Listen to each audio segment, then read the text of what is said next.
Start in Shavasana pose. Get as comfortable as you can. Let the feet flop out to the sides. See if we can start to take nice long inhales and exhales in and out through the nose. The belly will softly rise on the inhale, and the belly will softly fall on your exhales. See if you can relax the body as much as possible. Maybe even set an intention for your practice. Maybe just try to deepen and connect with your breath. See if you can just mentally prepare yourself for your practice.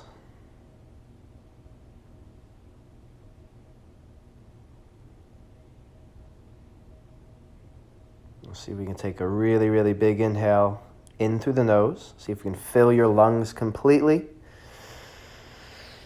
And then take a big, big exhale, cleansing exhale out through the mouth. Let it go.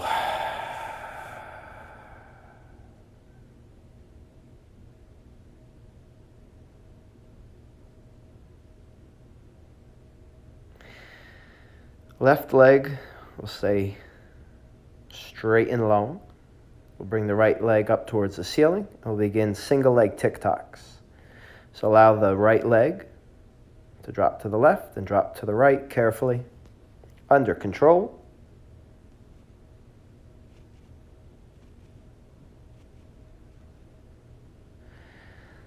And on the next time you go to the right, we'll go one more time here. Right leg drops to the left, and we'll bend the knee. The left hand can hold the knee down onto the floor. The right hand can go behind the back of the head. We'll set up our T-spine rotation twists. So on the exhale, we're going to try to rotate the right elbow and right shoulder blade down towards the floor as much as we can. On the inhale, the elbow can just point up towards the ceiling. Take again the big exhale, try to rotate and twist, twist, twist. Think about really trying to rotate the thoracic region. So the chest might feel the right scap almost like it wants to cramp a little bit. It's normal stuff. We'll take one final one here. See if you can twist, twist, and twist. We'll slowly come out. We'll set up the single leg tic-tocs on the other side. So right leg goes straight and long, left leg rises. We try to keep it as straight as we can. It'll carefully drop down to the right. Arch of the foot begins to approach the floor, and then the blade edge of the foot begins to approach the floor as it drops to the left. We'll go a total of 6 times. Breathe, and just make sure that the leg is under control as it drops right and left.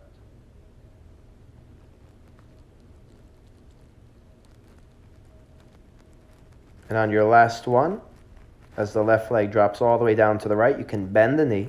The right hand can hold the left knee down onto the floor. The left hand goes behind the back of the head. On the exhales, rotate. See if you can get your left elbow and left shoulder blade as close to the floor as you possibly can.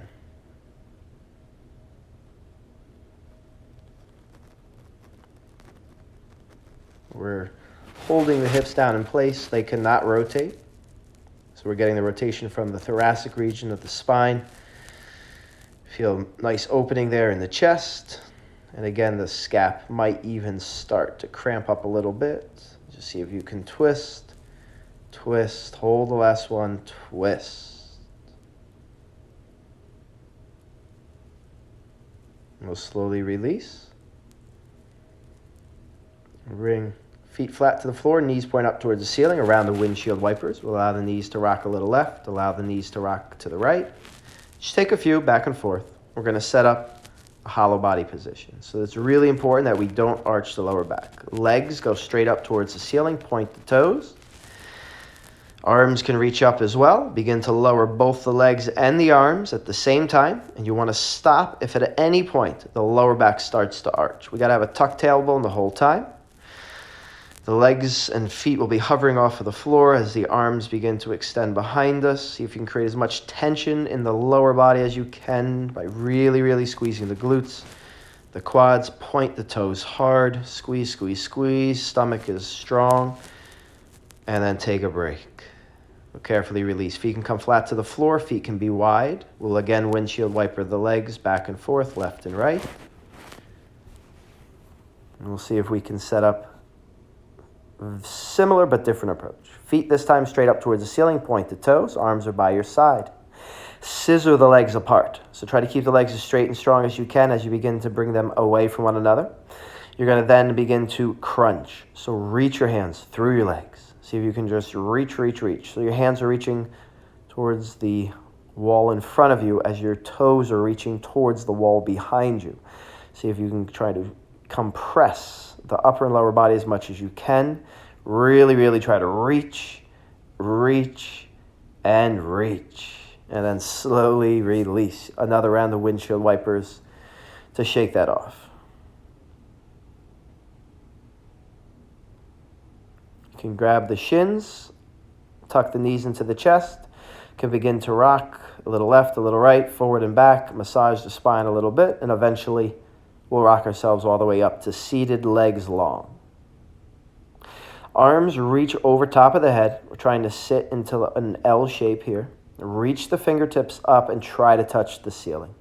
Think about elevating the scapula. So as a result, your shoulders are going to come up by your ears and then depress. See if you can cactus the arms and pull your elbows all the way down into the side body.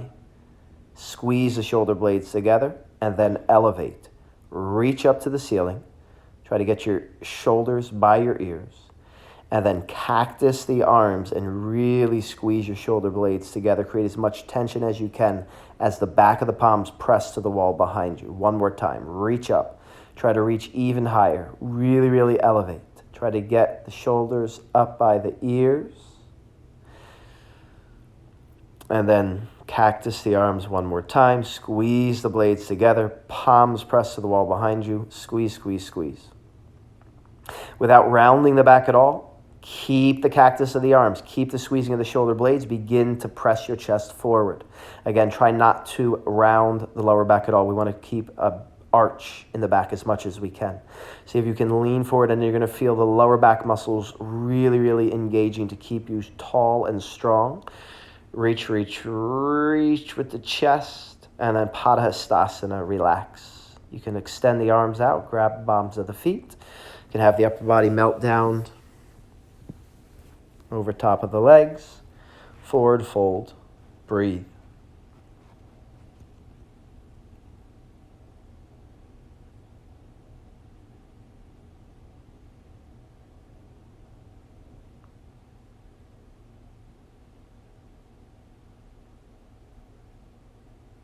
Take a few more big inhales and exhales.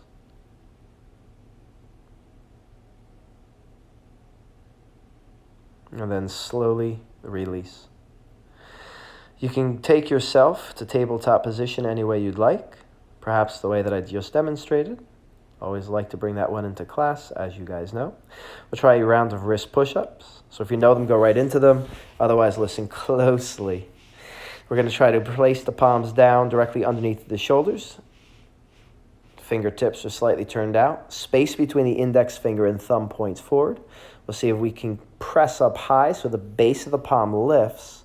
Try to rotate so the pit of your elbows are forward as well. Slowly lower the base of your palm back down. And please watch the demonstration, as I think that will help. If you're new to these, if you come to my class before, you know these cues, hopefully, like the back of your hand. Hey, how about that? Pun intended on that one. See, guys, you get the comedy even virtually. All right, then we'll shake out the wrist any way you'd like.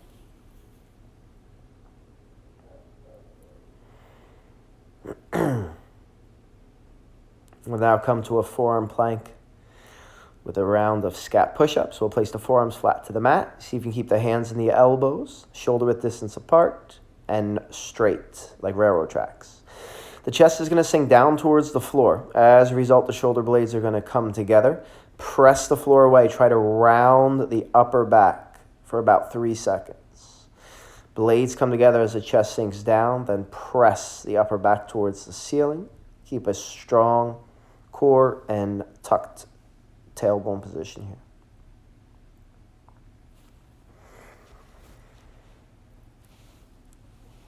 We'll take one more scap push-up. Press the shoulder blades up, up, up, and then slowly lower all the way back down to the belly. All right, extend the arms out. Lobster rolls. Right foot comes high in the air. It's going to reach over towards the left hand. Doesn't mean it's going to touch the hand. Doesn't mean it's going to touch the floor. Then left foot comes high, reaches over towards the right hand. I like to look away from the direction my foot is moving.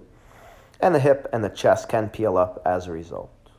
So round our lobster rolls. And we don't really hold these. Sometimes we do, but it's more of a movement here. So we're just kind of moving continuously and alternating the legs, Finishing not necessarily holding with your for final lobster roll.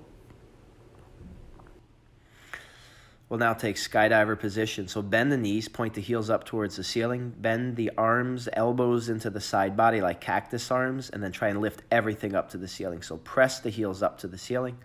See if you can press the back of the palms, lift the chest. Everything's lifting up. You're eventually just resting on the pelvis. Squeeze everything, lift, lift, lift. Keep the knees bent. Bring the feet together. See if you can take upward facing dog. So the feet and knees stay bent. We see if we can place the palms down underneath the shoulders, lift the upper body up, back bend, maybe even head beginning to reach back towards the toes. And then when you're ready, press yourself back. We'll take tabletop position. We'll finish up here with some cat-cows with the option to rotate the spine. Take a big inhale, look up towards the ceiling. Belly button presses down for cow pose. And then a big exhale, tuck your chin around the spine, shoulder blades press up for cat pose. See if you can take a bunch of cat-cows at your own pace, matching the breath with the movement. And then I always like to throw out that option to rotate the spine. So you can press the ribs left, then the spine up, then press the ribs right, then the belly goes down. And we kind of keep that rotation of the spine, as you can see demonstrated here.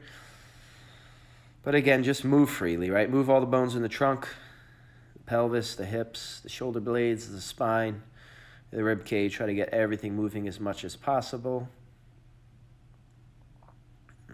When you feel like you're ready to find your first down dog, you can. If you want to keep moving the spine around though as much as possible, please feel free to move the head, the neck, everything, move it out, shake it around. And again, when the time's calling you, we'll lift up into our first down facing dog. As always, please try to, relax a little bit here. You can pedal out the feet, shake out the head, yes and no. This is your chance to move freely. Take any option you'd like. You can move however you'd like here in your down dog. I like to take a little like half flip dog, move the leg around, the hip. Again, just kind of explore. You can move anything you'd like. When it's time to settle into your down dog, you can begin to settle in.